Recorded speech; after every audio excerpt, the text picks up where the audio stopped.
yang nyaman pertama ya Bu. Gimana? Udah nyaman Pak sama hidupnya? Udah Bu. Ya, gimana Pak Salma kabarnya hari ini? Alhamdulillah Bu, baik. Cuma aku tuh merasa sedikit capek Bu. Terus gimana tadi udah sempat istirahat belum Pak Salma?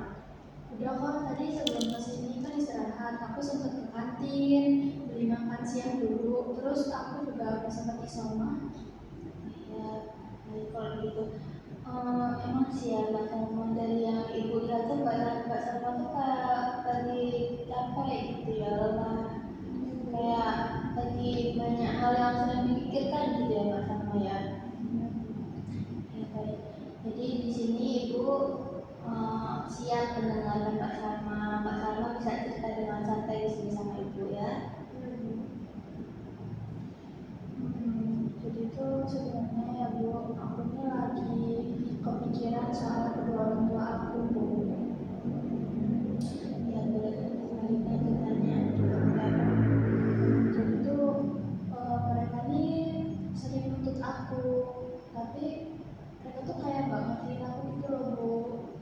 Ya baik. Jadi kamu merasa dituntut, tapi di saat yang sama kamu tuh kurang dipahami ya Mbak Salma ya. Iya Bu. Jadi aku tuh kayak ya kayak nggak di ngertiin gitu loh Bu. Tapi mereka tuh suka nuntut aku. Menurut aku tuh kayak gitu loh Bu. Oke, baik. Kamu merasa banyak dituntut tapi tidak mendapatkan pemahamannya dari orang tua kamu ya Mbak Salma ya. Ya. Masih perasaan kayak gitu tuh pasti cukup berat ya untuk Mbak Salma cari sendiri ya. Iya Bu, aku sering banget kepikiran sampai rasanya aku capek sendiri gitu Bu. Baik, sepertinya situasi ini tuh memang cukup Mbak Salma sering alami ya, dan membuat Mbak Salma kelelahan secara emosional ya Mbak Salma ya. Iya, saya menghargai Mbak Salma udah mau datang di sini, mulai cerita sama Ibu. Ya Mbak Salma ya, terima kasih ya Mbak Salma. Jadi sebelum kita lanjut lebih dalam tentang masalah Mbak Salma, di sini Ibu ingin menyampaikan beberapa hal penting dalam proses konseling ini. Jadi dalam konseling itu ada asas-asas ya Mbak Salma ya. Yang pertama itu ada asas kerahasiaan. Jadi Mbak Salma boleh menyampaikan di sini dan Ibu akan menjaga kerahasiaan dan tidak akan disebarkan tanpa izinnya Mbak Salma. Terus yang kedua adalah asas kesukarelaaan, yang berarti Mbak Salma itu bebas untuk bercerita atau tidak ada paksaan dalam proses ini ya Mbak Salma ya. Terus yang ketiga Mbak Salma ada asas keterbukaan, di mana Ibu berharap Mbak Salma menyampaikan yang benar-benar yang Mbak Salma rasakan juga dalam proses konseling ini. Jadi bisa membantu dan mencarikan solusi secara maksimal. Terus yang kemudian terkait waktu ya Mbak Salma. Biasanya dalam satu sesi itu berlangsung sekitar 3-40 menit dan kita akan menggunakan waktu ini sebaik mungkin ya Mbak Salma. Jadi apakah Mbak Salma bersedia untuk melanjutkan proses konseling ini? Ya, bersedia. Baik, terima kasih ya Mbak Salma. Kita bisa lanjut pembicaraan ini dengan lebih mendalam lagi ya.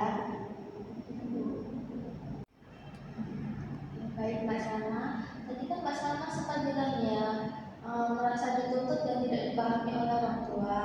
Jadi bisa Mbak Salma ceritakan lebih detail situasi yang paling sering membuat Mbak Salma seperti itu. Situasinya itu ketika soal nilai sih Bu. Kayak kalau nilai aku turun itu mereka tuh langsung marah, padahal nurunnya itu sedikit gitu. Jadi kayak aku tuh nilai itu nggak boleh turun, apalagi nilai kecil gitu. Jadi ketika nilai Mbak Salma tidak sesuai dengan harapan orang tua, respon orang tua Mbak Salma itu marah ya. Iya Bu, benar. Apa saat itu Mbak Salma? Mereka tuh bilang aku tuh kayak kurang serius sekolahnya, terus aku tuh kayak kurang usaha dalam belajar gitu. Kayak bilangnya main HP terus tuh kan, gara-gara main HP gitu. Padahal aku tuh kan emang lagi banyak pikiran dulu, bukan aku tuh gak usaha atau gak belajar gitu. Di satu sisi Mbak Salma sudah berusaha, tapi di sisi lain Mbak Salma merasa usaha itu tidak terlihat oleh orang tua Mbak Salma ya. Ya Bu, jadi aku merasanya kayak semua usaha-usaha aku tuh kayak percuma gitu Bu, karena ya nggak diperhatikan gitu Bu. Perasaan percuma itu muncul karena Mbak Salma tidak dihargai. Ya kayak apa ya? Kayak apa yang aku lakukan tuh kayak nggak pernah cukup di mata mereka gitu. Kayak mereka tuh nggak perlu. Ya aku jadi merasanya kayak harapan mereka tuh kurang bisa aku penuhi. Oke, kalau Mbak Salma perhatikan lebih dalam, perasaan apa yang paling kuat saat itu? Kesel ya Bu pastinya. Terus aku merasa sedih banget Bu. Kesel dan sedih itu muncul bersamaan dalam diri Mbak Salma ya. Sedih itu lebih ke arah apa? Atau kecewa, atau terluka, atau yang lainnya gitu Mbak Salma? Sedihnya itu lebih ke arah kecewa ya Bu. Aku tuh kan berharap mereka tuh kan mengerti aku, memahami aku, apalagi mereka sebagai orang tua aku. Siapa lagi sih Bu yang gak kita harapin untuk memahami kita selain orang tua, pastinya orang terdekat kita. Ada harapan dalam diri Mbak Salma untuk dipahami, biar Mbak Salma ingin dipahami. Harapan itu nggak dipenuhi oleh orang tua Mbak Salma ya. Ya Bu. Situasi itu terjadi biasanya apa yang langsung terlintas dalam pikiran Mbak Salma? Aku ya langsung mikirnya itu aku kayaknya nggak pernah cukup buat mereka, kayak aku tuh gak pernah bisa memenuhi ekspektasi mereka, harapan-harapan mereka ke aku gitu. Pikiran bahwa aku tidak pernah cukup yang Mbak Salma katakan tadi itu selalu muncul ya. Iya Bu. Apa pengaruh pikiran itu terhadap diri Mbak Salma? Akunya jadi kayak malas belajar gitu Bu. Jadi gara-gara situasi itulah yang malah bikin aku tuh malas belajar. Terus kayak aku tuh merasa kayak udah nyerah duluan gitu, kayak pesimis gitu loh Bu. Jadi pikiran itu membuat Mbak Salma kehilangan semangat dan akhirnya menyerah ya. Iya Bu. Kalau sudah merasa seperti itu, biasanya apa yang Mbak Salma lakukan? Aku kayak lebih banyak diam di kamar sendiri, terus jarang ngobrol juga sama mereka gitu.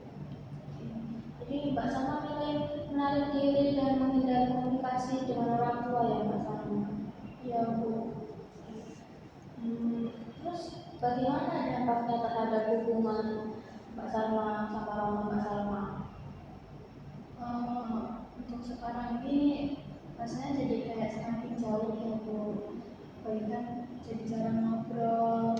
Paling di rumah tuh kan cuma saling. Terus itu kayak di rumah kurang nyaman, jadi makin gak enak aja gitu hubungan kami ini. Sekarang saat Mbak Salma menceritakan semua ini, apa yang Mbak Salma sedang merasakan? Rasanya itu sedih ya Bu. Dadanya itu rasanya kayak berat banget gitu Bu. Ya sesek gitu Bu. Kalau keingat kejadian itu lagi. Perasaan itu masih terasa sampai sekarang itu Mbak Salma? Iya Bu. Kalau perasaan itu bisa Mbak Salma beri suara, kira-kira apa yang Mbak Salma ingin sampaikan? Percuma ingin dimengerti. Baik, si Mbak Salma. Baik, dari yang Mbak Salma ceritakan, terlihat ada banyak perasaan yang sama ini Mbak Salma dan belum tersampaikan secara langsung ya Mbak Salma. Itu benar. Dalam fase ini, Ibu akan menggunakan pendekatan Islam dan Mbak Salma yang berfokus membantu Mbak Salma menyadari perasaan Mbak Salma saat ini dan mengekspresikan secara langsung ya Mbak Salma. Oke. Nah, jadi nanti Ibu akan gunakan salah satu tekniknya yaitu menggunakan teknik kursi kosong atau empty chair ya Mbak Salma. Pendekatan Islam dan benar ya. Terus tadi tekniknya empty chair. Itu gimana ya Bu maksudnya? Jadi dalam teknik ini Mbak Salma nanti kan diminta membayangkan orang yang ingin Mbak Salma ajak bicara. Jadi yang ingin Mbak Salma ajak bicara kan orang tua Mbak Salma ya. Jadi Mbak Salma seolah-olah dari kursi kosong, nanti ada kursi kosong di Mbak Salma itu ya. Jadi kemudian Mbak Salma bisa menyampaikan secara langsung apa yang Mbak Salma ingin, apa yang Mbak Salma rasakan sama ini dan ingin katakan pada mereka gitu Mbak Salma. Jadi tujuannya supaya Mbak Salma lebih menyadari perasaan dan bisa mengekspresikan tanpa dipendam Mbak Salma. Apalagi Mbak Salma sama ini perasaannya selalu dipendam sendiri ya. Ya Bu, benar banget cerita. Jadi selama proses ini Ibu juga akan membantu Mbak Salma untuk fokus pada apa yang Mbak Salma rasakan saat ini, termasuk respon tubuh di Mbak Salma ya. Jadi Mbak Salma bersedia mencoba teknik ini? Ya Bu, aku siap dan aku sudah mencoba. Ya baik, terima kasih Mbak Salma atas ketersediaan Mbak Salma untuk mencoba ini ya. Iya Bu. Jadi Ibu bantu secara pelan-pelan ya Mbak Salma. Baik Mbak Salma. Jadi nanti Ibu akan pindah duduk ke sebelah Mbak Salma itu ya. Jadi di sini kursinya akan kosong. Jadi Mbak Salma bisa membayangkan bahwa yang di hadapan Mbak Salma ini adalah orang tua Mbak Salma. Jadi Mbak Salma bisa menyampaikan atau menceritakan disampaikan kepada orang tua Mbak Salma yang belum bisa Mbak Salma sampaikan untuk terhadap orang tua Mbak Salma ya. Jadi Mbak Salma boleh menceritakan apapun, menyampaikan apapun di sini ya. Bayangkan di sini ada orang tua Mbak Salma ya. Iya Bu.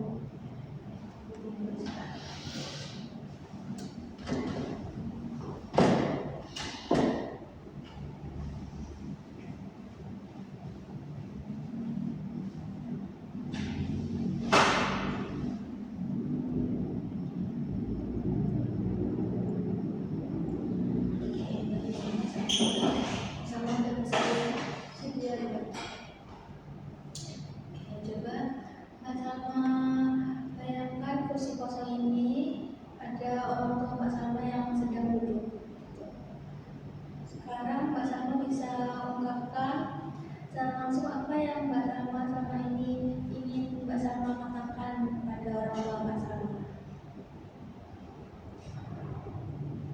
Nah, aku tuh capek setiap aku turun rumah tuh suka ngantuk.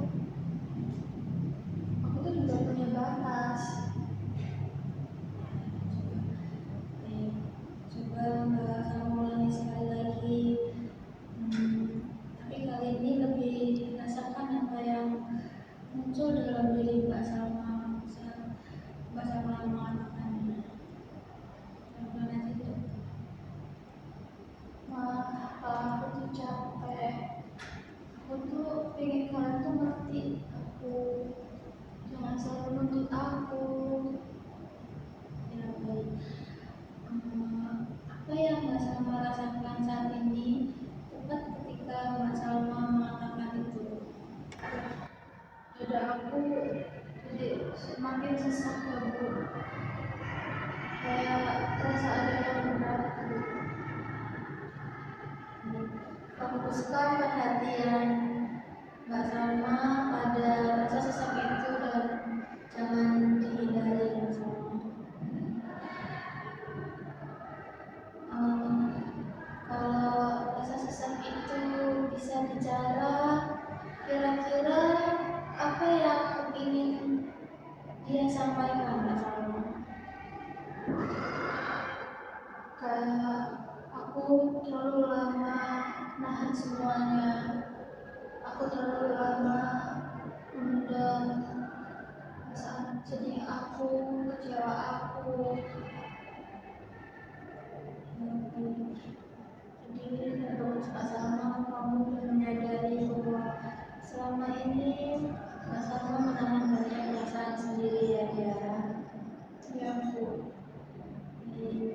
Sekarang coba sampaikan satu lagi pada orang tua Mbak Salma yang ada di posisi yang di depan Mbak Salma ini, dengan perasaan yang Mbak Salma rasakan saat ini. Aku capek nahan semuanya sendirian. Aku tuh butuh mama sama papa. Aku tuh sebenarnya gak sekuat itu, Ma.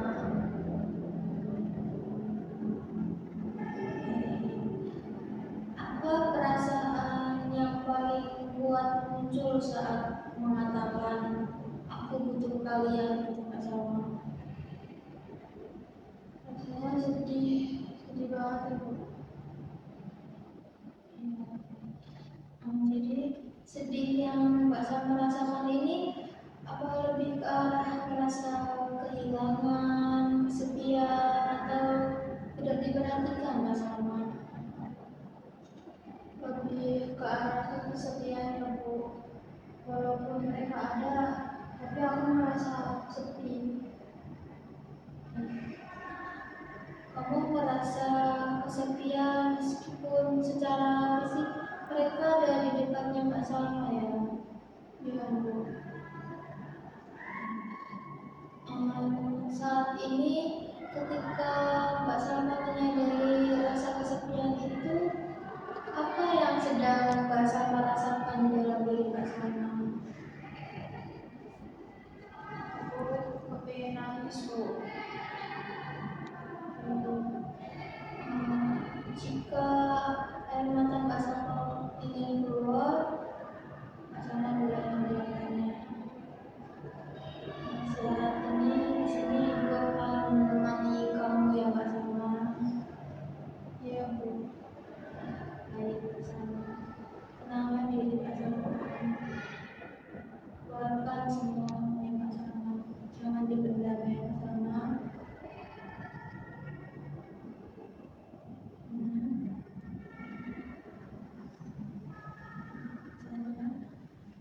Ya Bu.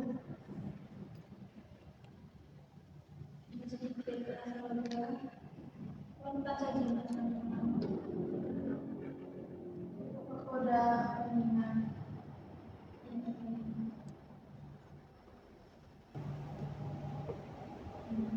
Mbak Salma masih bisa lanjut? Bisa Bu. Masih siap ya? Saya masih kuat, masih ya baik. Jadi tadi kan Mbak Salma sudah mengungkapkan perasaan Mbak Salma dengan sangat dalam ya, sebagai diri Mbak Salma sendiri. Sekarang Ibu ingin mengajak Mbak Salma melihat dari sisi yang berbeda, yaitu dari sudut pandang orang tua Mbak Salma. Jadi Mbak Salma nanti akan berpindah dulu ke ini di Mbak Salma ini, dan bayangkan Mbak Salma itu sekarang jadi orang tua Mbak Salma. Jadi Mbak Salma menyampaikan juga kira-kira apa yang dibutuhkan orang tua itu. Saya juga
rasa khawatir itu cukup kuat ya, dalam diri sebagai orang tua yang bersama. Lalu apakah ada perasaan lain selain khawatir? Ada mungkin kecewa juga. Kecewa muncul karena harapan yang orang tua memiliki terhadap anaknya ya. Iya Bu. Ya, baik. Saat ini ketika kamu berada di posisi orang tua dan merasakan kekhawatiran itu, apa yang terjadi dalam dirimu? Rasanya berat, kayak aku kehilangan arah buat anak aku. Aku takut masa depan dia tidak punya arah, tidak punya tujuan, ataupun bekal untuk masa depan dia. Perasaan berat itu hadir saat Pak Sama membayangkan masa depan anaknya. Ya. Lalu sekarang coba sampaikan langsung kepada anakmu itu.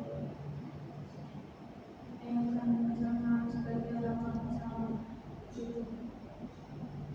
Nah, sebenarnya kami itu cuma ingin kamu tuh serius.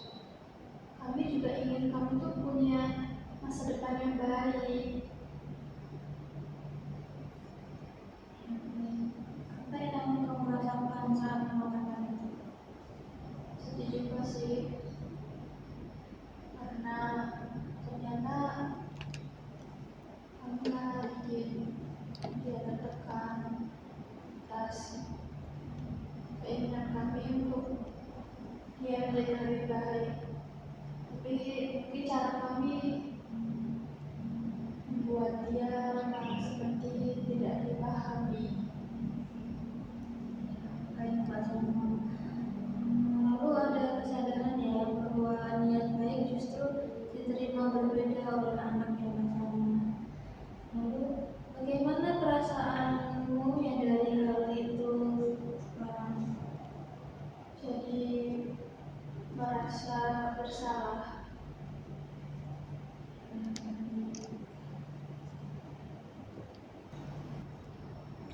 Oke, baik Mbak Salma. Sekarang Mbak Salma mulai kembali lagi ke kursi Mbak Salma sebagai Mbak Salma sendiri.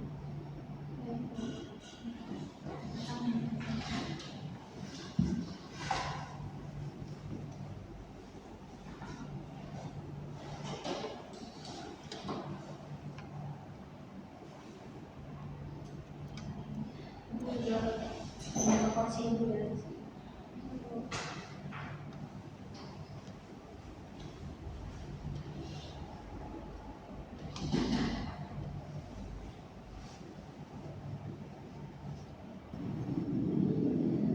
Setelah melihat dari sudut pandang orang tua, apa yang Mbak Salma rasakan saat ini? Aku jadi jauh lebih mengerti mereka, Bu. Ternyata mereka tuh juga punya rasa takut sama aku. Karena mereka tuh mikirin masa depan aku, mereka tuh mengkhawatirkan aku. Jadi Mbak Salma udah mulai memahami bahwa di balik kebutuhan itu semua ada rasa khawatir ya Mbak Salma dari orang tua Mbak Salma ya. Ya Bu, benar. Setelah Mbak Salma merasakan langsung menjadi diri Mbak Salma sendiri dan juga berada di posisi orang tua, Ibu ini Mbak Salma aku senang menantikan apa yang terjadi dalam diri Mbak Salma.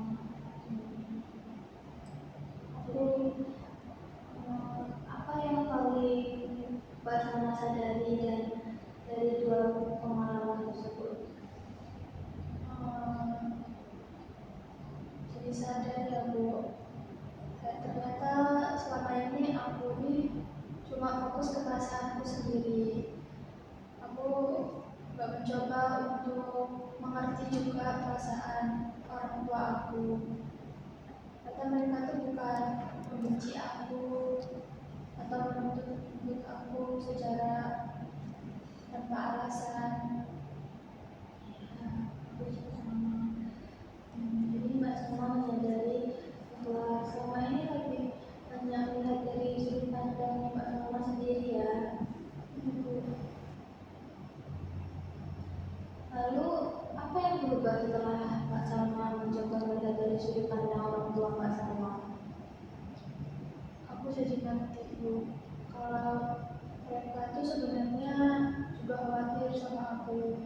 Jadi mereka tuh bukan cuma sekedar marah tanpa alasan, menuntut aku tanpa alasan. Tapi mereka tuh ternyata juga mikirin tentang masa depan aku. Mereka tuh pengen aku jadi yang terbaik juga. Hanya saja mungkin caranya itu karena aku tidak mengerti, jadi aku merasa tersakiti gitu. Ya, gitu. Jadi di balik kemarahan mereka itu ada rasa kekhawatiran yang bersama. Iya.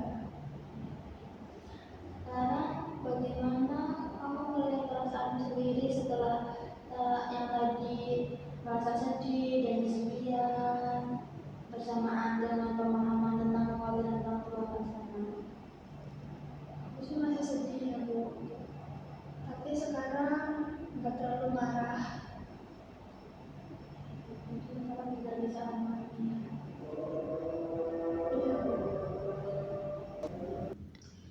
Jadi perasaan sedih masih ada, tapi kemarahanmu mulai berkurang ya Kak Sana ya? Benar Bu. Ya, baik. Lalu langkah apa yang untuk selanjutnya untuk sebagai perubahan Kak Sana? Mungkin aku akan coba ngomong lagi sama kedua orang tua aku secara baik-baik Bu. Ya, baik. Apa yang kamu pelajari tentang dirimu setelah proses tadi itu misalnya? Ternyata aku ini butuh didengar, tapi aku juga harus berani ngomong, tetap komunikasi sama kedua orang tua aku. Nggak semata-mata mendam semuanya sendiri kemudian diam. Ya baik. Jadi bersama menyadari kebutuhan bersama untuk dipahami sekaligus pentingnya mengungkapkan perasaan itu ya Mas Ana. Benar Bu. Ya. Sekarang saat kamu menyadari hal itu, apa yang Mbak Sana rasakan di dalam diri Mbak Sana? Sekarang aku merasa lebih lega, walaupun masih ada sedikit rasa takut. Jadi ada rasa lega dan di saat yang sama masih ada sedikit rasa ketakutan ya Mbak Sana. Ya Bu. Lalu bagaimana menurut Mbak Sana pengalaman menggunakan latihan tadi? Apakah membantu Mbak Sana memahami diri Mbak Sana? Iya Bu, aku jadi jauh lebih ngerti tentang perasaanku sendiri. Ya, bagus Bang. Jadi ada pemahaman baru ya Mbak Sana tentang diri Mbak Sana setelah proses tadi itu. Iya Bu. Ya. Jadi setelah sesi ini apa yang ingin Mbak Salma lakukan terkait hubungan dengan orang tua? Aku mau coba ngomong pelan-pelan ke mereka, terus gak dipendam lagi apa yang aku rasakan. Itu langkah yang baik bersama untuk mulai membangun komunikasi yang lebih terbuka terhadap orang tua yang bersama. Ya Bu. Ya, baik. Jadi dari proses hari ini Mbak Salma sudah mampu mengenali Mbak Salma sendiri, memahami sudut pandang dari orang tua, dan mulai membuka cara untuk menyampaikan kebutuhan Mbak Salma ya. Itu sudah merupakan langkah penting dalam memahami diri Mbak Salma secara utuh ya. Ya. Baik, dari seluruh proses yang sudah Mbak Salma jalani hari ini terlihat Mbak Salma sudah sampai pada banyak pemahaman tentang diri Mbak Salma ya.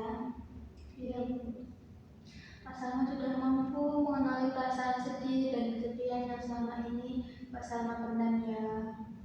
Terus Mbak Salma juga mulai memahami sudut pandang orang tua yang ternyata dilandasi rasa khawatir terhadap Mbak Salma yang selama ini. Dan yang paling penting Mbak Salma sudah menemukan keinginan untuk mulai menyampaikan perasaan Mbak Salma secara langsung kepada orang tua yang nantinya. Ya Bu. Ya baik. Jadi sebelum kita akhiri sesi konseling hari ini, bagaimana perasaan Mbak Salma sekarang setelah melalui proses ini? Lebih lega apa masih ada yang mengganjal? Saya sekarang lebih lega ya Bu, meski masih ada sedikit rasa takut. Ada rasa lega dan juga masih ada sedikit ketakutan ya sama ya. Itu ya wajar ya, saat ini mencoba hal baru itu sangat wajar, rasa takut masih ada. Perasaan takut itu biasanya menjadi bagian dari proses ini bersama, dan kamu tuh harus tetap bisa melangkah pelan-pelan sesuai dengan kesiapanmu yang pertama. Dan saya melihat Mbak Salma ini memiliki kemampuan untuk memahami diri Mbak Salma sendiri dan mencoba cara yang lebih sehat dalam menyampaikan perasaan Mbak Salma. Ya Bu. Ya.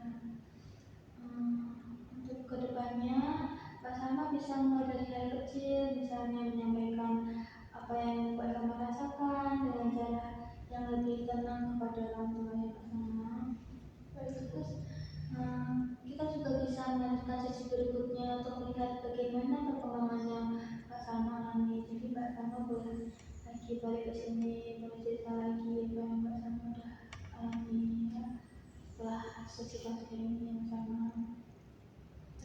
Jadi saya akan tetap mendampingi Mbak Salma dalam proses ini ya Mbak Salma. Ya Bu, ya jadi terima kasih Mbak Salma sudah mau terbuka dan berproses dengan sangat baik hari ini. Ibu juga minta maaf jika ada salah perkataan atau perbuatan Ibu yang kurang berkenan terhadap Mbak Salma ya. Iya Bu, sama-sama. Aku juga terima kasih Ibu udah mau membantu aku untuk cari solusi, untuk menyelesaikan masalah aku, mau dengerin semua cerita-cerita aku. Jadi terima kasih banyak juga ya Bu. Ya, sama-sama Mbak Salma. Lalu apakah masih ada yang ingin tanya sebelum kita akhiri sesi konseling ini? Untuk saat ini saya rasa cukup Bu. Ya baik, kalau begitu kita cukupkan ya sesi konseling hari ini. Semoga apa yang Mbak Salma dapatkan bisa membantu Mbak Salma ke depannya ya. Ya Bu, sekali lagi saya ucapin terima kasih banyak ya Bu. Ya Mbak Salma, sama-sama. Sampai ketemu di sesi konseling selanjutnya ya. Lalu setelah ini ada mata pelajaran apa Mbak Salma? Habis ini ada mata pelajaran ilmu sosial Bu. Oh iya, tetap semangat ya Mbak Salma, pelajarannya hari-hari Mbak Salma. Jangan terlalu dipikirkan teman-teman gitu. Jadi Mbak Salma boleh cerita kembali ke sini ya Mbak Salma. Iya Bu, ya baik. Jadi mengingat waktu konseling sudah selesai, Mbak Salma sekarang boleh kembali ke kelas pertama juga. Sepertinya sebentar lagi bel masuk ya Mbak Salma ya. Ya Bu. Yaudah Bu, aku pamit ya Bu. Terima kasih ya Bu.